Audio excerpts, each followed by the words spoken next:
हर कोई निश्चित रूप से शारीरिक स्थितियों और मानवीय मामलों के उपचार को लेकर चिंतित है। उपचार करने वाली चीज क्या है? यह उपचार शक्ति कहाँ है? ये ऐसे प्रश्न हैं जो हर कोई पूछता है।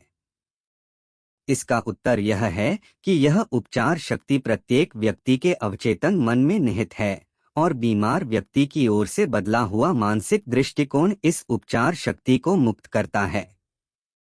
कोई भी मानसिक या धार्मिक विज्ञान व्यवसायी, मनोवैज्ञानिक, मनोचिकित्सक या चिकित्सक ने कभी भी रोगी को ठीक नहीं किया। एक पुरानी कहावत है, डॉक्टर घाव को साफ करता है लेकिन ईश्वर उसे ठीक करता है। मनोवैज्ञानिक या मनोचिकित्सक रोगी में मानसिक रुकावटों को हटाने का प्रयास करता है ताकि उपचार सिद्धांत मुक्त हो सके, जिससे रोगी का स्वास्थ्य बहाल हो। इसी तरह सर्जन शारीरिक रुकावट को हटाता है ताकि उपचार धाराएं सामान्य रूप से कार्य कर सकें। कोई भी चिकित्सक, सर्जन या मानसिक विज्ञान व्यवसायी यह दावा नहीं करता कि उसने रोगी को ठीक किया। एकमात्र उपचार शक्ति को कई नामों से जाना जाता है। प्रकृति, जीवन, ईश्वर, रचनात्मक बुद्धि और अवचेतन शक्ति। जैसा कि पहले बताया गया है, मानसिक, भावनात्मक और शारीरिक रुकावटों को हटाने के लिए कई अलग अलग विधियां उपयोग की जाती हैं, जो हम सभी में जीवंत उपचार जीवन सिद्धांत के प्रवाह को बाधित करती हैं। आपके अवचेतन मन में निवास करने वाला उपचार सिद्धांत, यदि आपके या किसी अन्य व्यक्ति द्वारा उचित रूप से निर्देशित किया जाए, तो आपके मन और शरीर को सभी रोगों से ठीक कर सकता है। यह उपचार सिद्धांत सभी मनुष्यों में, चाहे उनकी जाति, रंग या नस्ल कुछ भी हो, कार्य करता है। इस उपचार प्रक्रिया में उपयोग करने और भाग लेने के लिए आपको किसी विशेष चर्च से संबंधित होने की आवश्यकता नहीं है। आपका अवचेतन आपके हाथ पर जलन या कट को ठीक करेगा, भले ही आप नास्तिक या अज्ञेयवादी हों। आधुनिक मानसिक चिकित्सा प्रक्रिया इस सत्य पर आधारित है कि आपके अवचेतन मन की अनंत बुद्धि और शक्ति आपके विश्वास के अनुसार प्रतिक्रिया देती है। मानसिक विज्ञान व्यवसायी या पादरी बाइबल के निर्देश का पालन करता है, अर्थात वह अपने कमरे में जाता है और दरवाजा बंद कर लेता है, जिसका अर्थ है कि वह अपने मन को शांत करता है, विश्राम करता है और अपने भीतर की अनंत उपचार उपस्थिति के बारे में सोचता है।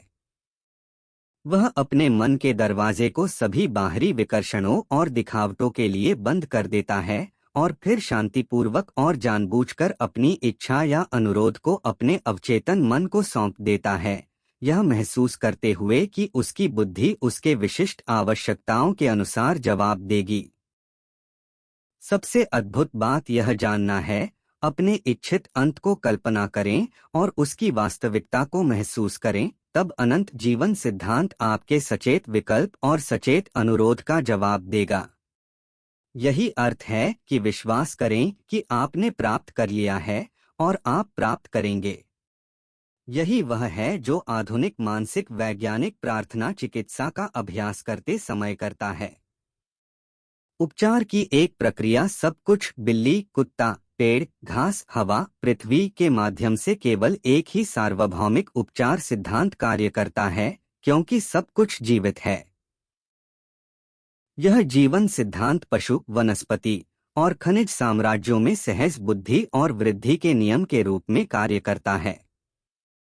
मनुष्य इस जीवन सिद्धांत के प्रति सचेत रूप से जागरूक है और वह इसे अनगिनत तरीकों से अपने लाभ के लिए सचेत रूप से निर्देशित कर सकता है।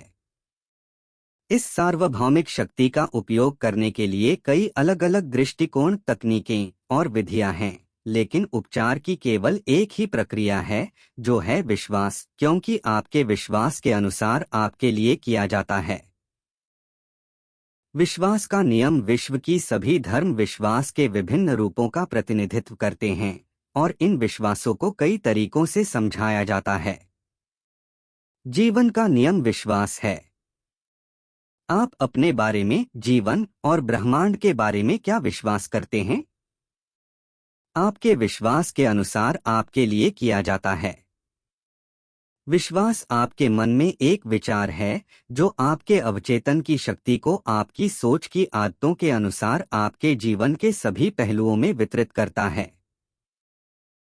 आपको यह समझना होगा कि बाइबल आपके किसी अनुष्ठान, समारोह, रूप, संस्था, व्यक्ति या सूत्र में विश्वास की बात नहीं कर रही है। यह विश्वास की ही बात कर रही है। आपके मन का विश्वास केवल आपके मन का विचार है। यदि तू विश्वास कर सके तो जो विश्वास करता है उसके लिए सब कुछ संभव है। मार्क 9:23। किसी ऐसी चीज में विश्वास करना मूर्खता है जो आपको चोट पहुंचाए या नुकसान पहुंचाए। याद रखें, यह वह चीज नहीं है जिसमें आप विश्वास करते हैं जो आपको चोट पहुंचाती या नुकसान पहुंचाती, बल्कि आपके मन में वह विश्वास या विचार है जो परिणाम उत्पन्न करता है। आपके सभी अनुभव, सभी कार्य और आपके जीवन की सभी घटनाएं और परिस्थितियां केवल आपके अपने विचारों की प्रतिक्रियाएं और प्रतिबिंब हैं। प्रार्थना चिकित्सा। सचेत और अवचेतन मन का संयुक्त कार्य प्रार्थना चिकित्सा सचेत और अवचेतन मन के स्तरों का समन्वित, सामंजस्यपूर्ण और बुद्धिमान कार्य है जो विशेष रूप से एक निश्चित उद्देश्य के लिए निर्देशित है। वैज्ञानिक प्रार्थना या प्रार्थना चिकित्सा में आपको यह जानना होगा कि आप क्या कर रहे हैं और क्यों कर रहे हैं। आप उपचार के नियम पर भरोसा करते हैं। प्रार्थना चिकित्सा को कभी कभी मानसिक उपचार कहा जाता है और एक अन्य शब्द है वैज्ञानिक प्रार्थना। प्रार्थना चिकित्सा में आप सचेत रूप से एक निश्चित विचार, मानसिक चित्र या योजना चुनते हैं जिसे आप अनुभव करना चाहते हैं। आप अपनी क्षमता को महसूस करते हैं कि इस विचार या मानसिक चित्र को अपने अवचेतन में उस स्थिति की वास्तविकता को महसूस करके पहुंचा सकते हैं। जैसा कि आप अपने मानसिक दृष्टिकोण में विश्वासयोग्य रहते हैं, आपकी प्रार्थना का उत्तर मिलेगा। प्रार्थना चिकित्सा एक निश्चित मानसिक क्रिया है जो एक निश्चित विशिष्ट उद्देश्य के लिए की जाती है। मान लीजिए कि आप प्रार्थना चिकित्सा द्वारा किसी विशेष कठिनाई को ठीक करने का निर्णय लेते हैं। आप जानते हैं कि आपकी समस्या या बीमारी जो भी हो, आपके अवचेतन मन में भय से भरे नकारात्मक विचारों के कारण होनी चाहिए, और यदि आप इन विचारों को अपने मन से निकालने में सफल हो जाते हैं तो आपको उपचार मिलेगा। इसलिए आप अपने अवचेतन मन की उपचार शक्ति की ओर मुड़ते हैं और स्वयं को इसकी अनंत शक्ति और बुद्धि और सभी स्थितियों को ठीक करने की क्षमता की याद दिलाते हैं। जैसे ही आप इन सत्यों पर विचार करते हैं, आपका भय घुलने लगता है और इन सत्यों की स्मृति गलत विश्वासों को भी ठीक करती है। आप उस उपचार के लिए धन्यवाद देते हैं जो आपको पता है कि आएगा, और फिर आप उस कठिनाई से अपना ध्यान हटाए रखते हैं जब तक कि आपको फिर से प्रार्थना करने के लिए मार्गदर्शन न मिले। प्रार्थना करते समय आप नकारात्मक परिस्थितियों को कोई शक्ति देने से पूरी तरह इनकार करते हैं या एक पल के लिए भी यह स्वीकार करते हैं कि उपचार नहीं आएगा। मन का यह दृष्टिकोण सचेत और अवचेतन मन के सामंजस्यपूर्ण मिलन को लाता है जो उपचार शक्ति को मुक्त करता है। विश्वास उपचार, इसका अर्थ और अंधविश्वास कैसे काम करता है, जिसे आमतौर पर विश्वास उपचार कहा जाता है, वह बाइबल में उल्लिखित विश्वास नहीं है जो सचेत और अवचेतन मन की परस्पर क्रिया का ज्ञान है। विश्वास उपचार करने वाला वह व्यक्ति है जो बिना किसी वास्तविक वैज्ञानिक समझ के इसमें शामिल शक्तियों और बलों को समझे बिना उपचार करता है। वह दावा कर सकता है कि उसके पास उपचार का विशेष उपहार है और रोगी का उसमें या उसकी शक्तियों में अंधविश्वास परिणाम ला सकता है। दक्षिण अफ्रीका और विश्व के अन्य हिस्सों में वुडू डॉक्टर मंत्रों द्वारा उपचार कर सकता है, या कोई व्यक्ति संतों की हड्डियों को छूकर ठीक हो सकता है, या कोई अन्य चीज जो रोगियों को उस विधि या प्रक्रिया में ईमानदारी से विश्वास करने के लिए प्रेरित करती है। कोई भी विधि जो आपको भय और चिंता से विश्वास और अपेक्षा की ओर ले जाती है, वह उपचार करेगी। कई लोग, जिनमें से प्रत्येक दावा करता है कि उसका व्यक्तिगत सिद्धांत परिणाम देता है, इसलिए वह सही है। जैसा कि इस अध्याय में पहले ही समझाया गया है, यह सच नहीं हो सकता। यह दिखाने के लिए कि अंधविश्वास कैसे काम करता है, आपको हमारी स्विस चिकित्सक फ्रांज एंटोन मेस्मर की चर्चा याद होगी। 1776 में उन्होंने कृत्रिम चुंबकों से रोगग्रस्त शरीरों को सहलाकर कई उपचारों का दावा किया। बाद में उन्होंने अपने चुंबकों को त्याग दिया और पशु चुंबकत्व के सिद्धांत को विकसित किया।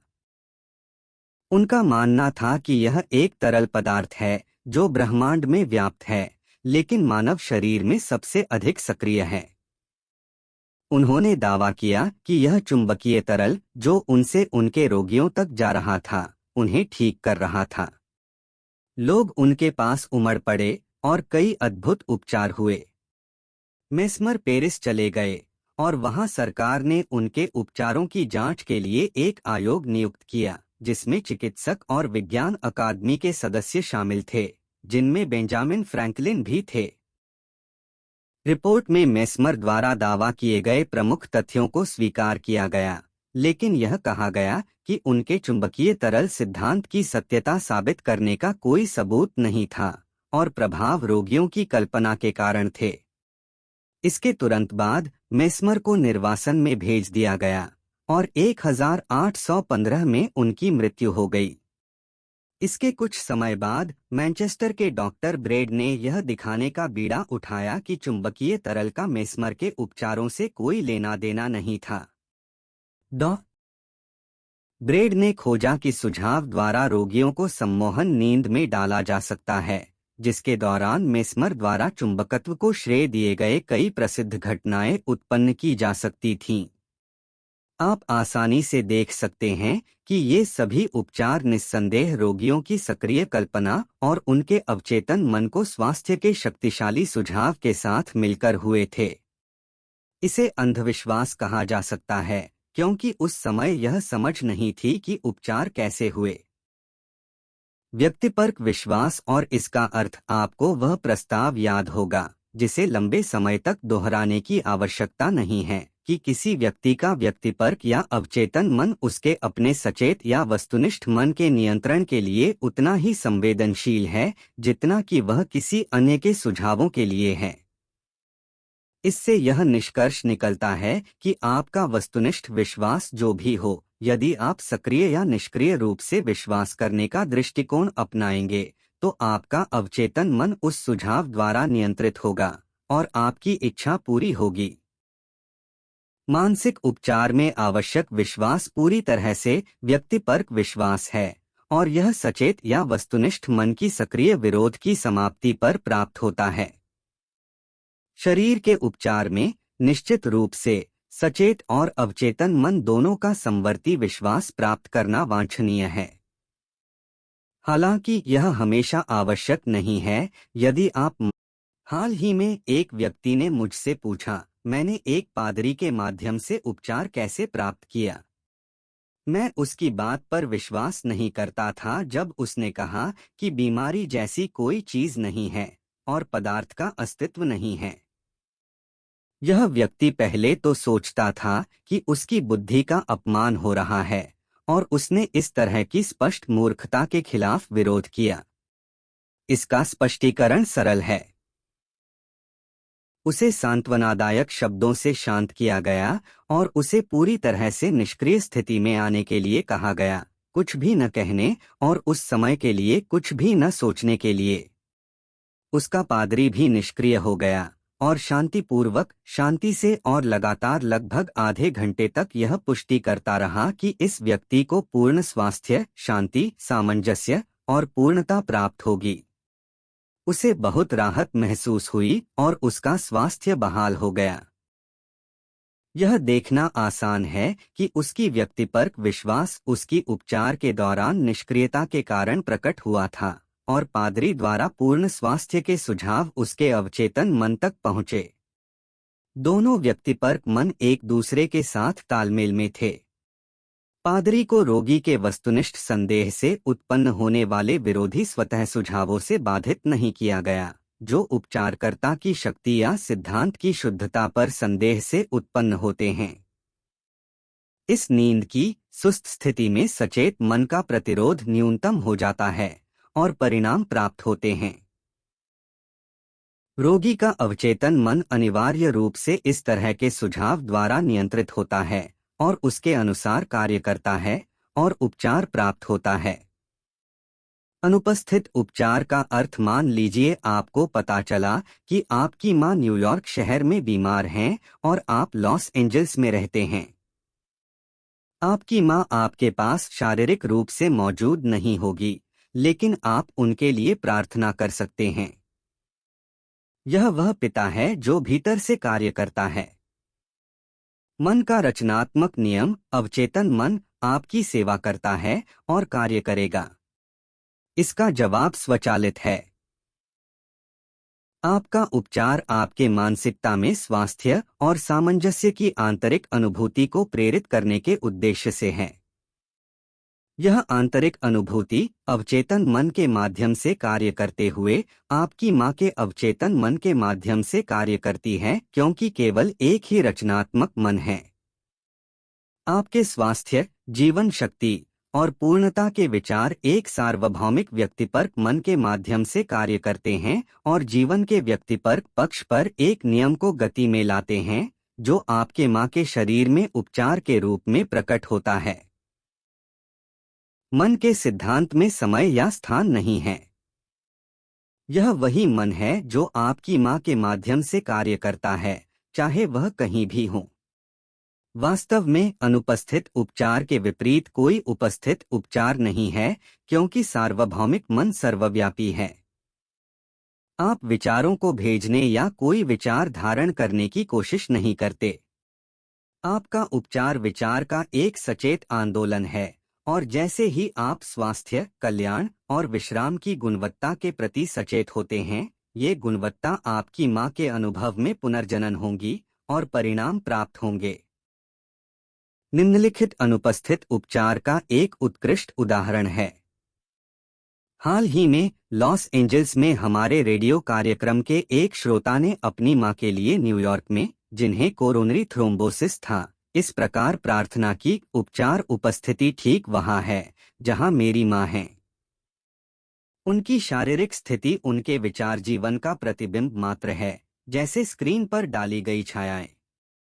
मुझे पता है कि स्क्रीन पर छवियों को बदलने के लिए मुझे प्रोजेक्शन रील को बदलना होगा। मेरा मन प्रोजेक्शन रील है और मैं अब अपने मन में मेरी मां के लिए पूर्णता, सामंजस्य और पूर्ण स्वास्थ्य की छवि प्रोजेक्ट करता हूं।